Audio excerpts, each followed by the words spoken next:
previously shared this picture, but I wanted to share it again because I came across some more information about the potential links with this poor girl with the fish head. I talked a little bit about some potential symbolism before, but I recently came across that there is a fish head nebula within the Cassiopeia constellation, which I thought was interesting given that I'd drawn this. But it's also called the Northern Bear. So it's interesting that there's the bear and the fish head.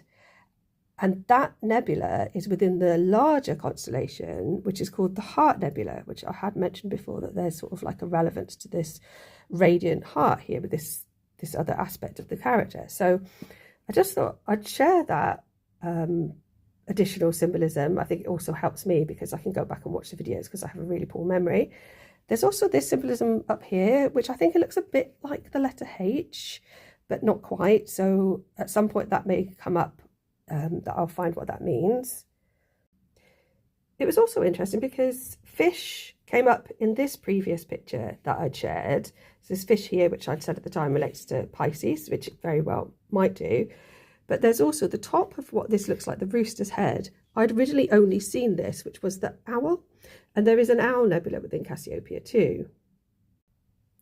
This was a painting that I'd shared, which was based on the symbolism of the rose, which at the time I was specifically talking about like Venus and the connections with the petals.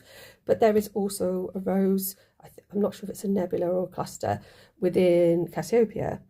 And it's called Caroline's Rose. So again, interesting. And yesterday I'd shared this sort of scary looking picture, and I'd mentioned that there was a hand symbol down here. I'd looked up sort of the hieroglyphic meaning, but I came across yesterday that there's also a star, which I think is pronounced Kaf, C-A-P-H, which means palm or hand, which is one of the stars that make up the Cassiopeia constellation. So in a sense, I'm kind of retrofitting meaning to these pictures, so that may or may not mean anything, but the symbols often have more than one meaning. So I just thought I'd share that. And also, finally, it did make me laugh that I had written a poem that was published a few years ago called Pac-Man, and there's a Pac-Man nebula in Cassiopeia too. So whether I'd read about that and you know, I'm making all these connections that I'd previously known and forgotten about, I don't know. But it's fun and interesting to try and connect the dots. Please like and subscribe, and thank you for listening.